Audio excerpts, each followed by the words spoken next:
Roses are sweet in smell and in sight. They attract the eyes of bees as well as the eyes of the human race, and they have been doing so for the last 35 million years. Perfecting their ability to provide a pleasurable experience while receiving roses as gifts, they have developed symbols of love, beauty, politics, and war.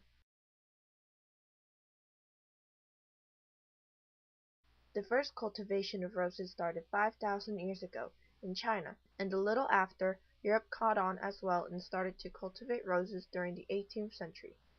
Even from 5,000 years ago, roses were in demand as they have been used for confetti, medicinal purposes, and as a source of perfume. In fact, during the Roman period, when roses were grown extensively in the Middle East, there was such a high demand for.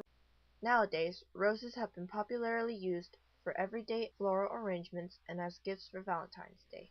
But the main question is, how has this demand for roses affected the economy and the environment?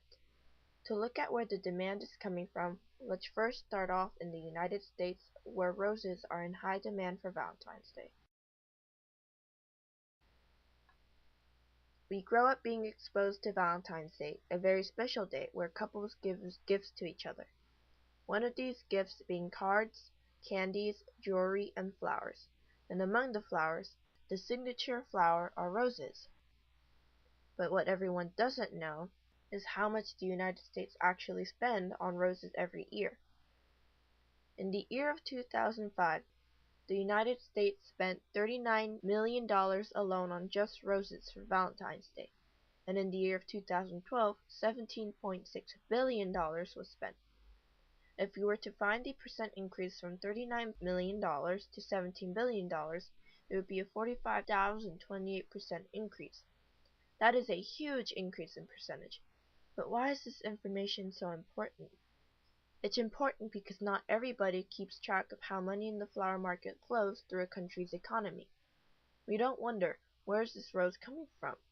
How much money is being transported out of a country per rose? How does that demand affect the country's economy and their environment? When in fact, there is a large flow of money making its way around the world.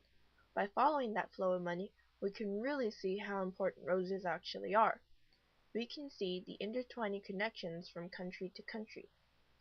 To see where it all starts, we can first try Colombia and Ecuador, the top leading rose exporters to the United States.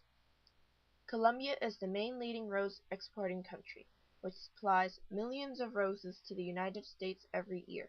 Just on Valentine's Day alone, they export 450 million stems of roses to the United States. In fact, 90% of roses that are given as gifts on Valentine's Day are from Colombia or Ecuador. The remaining 10% are roses grown inside the U.S. And like Colombia, Ecuador also has a huge demand for roses. In fact, so huge that they need over 5,000 hectares of farmland to grow roses. 5,000 hectares is equivalent to 19 square miles. That's the size of about 2 Berkeleys. This brings in a total investment of $1 million. With the roses being Ecuador's third largest export, it generates a business of more than $160 million per year to the air transportation companies in their country, with 90% of the volume done with the Quito International Airport.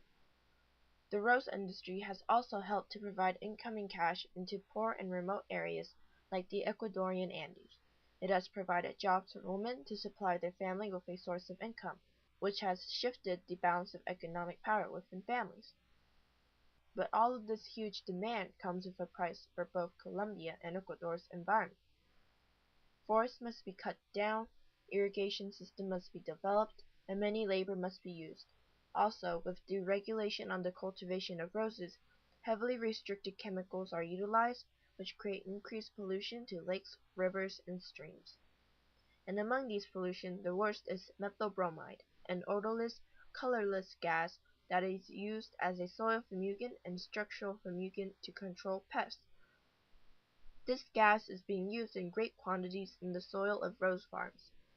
Methylbromide in great amount of quantity depletes the ozone and produces a number of health effects for the rose farmers. Some of the health effects from high exposure include difficulty breathing, damage to lungs, kidneys, and the nervous system, and in serious cases, death.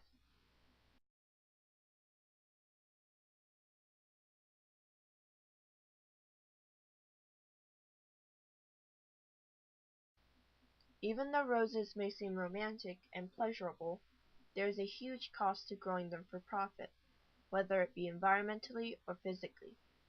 Hopefully in the future, the benefits of roses for the economy can outshine the negative environmental factors.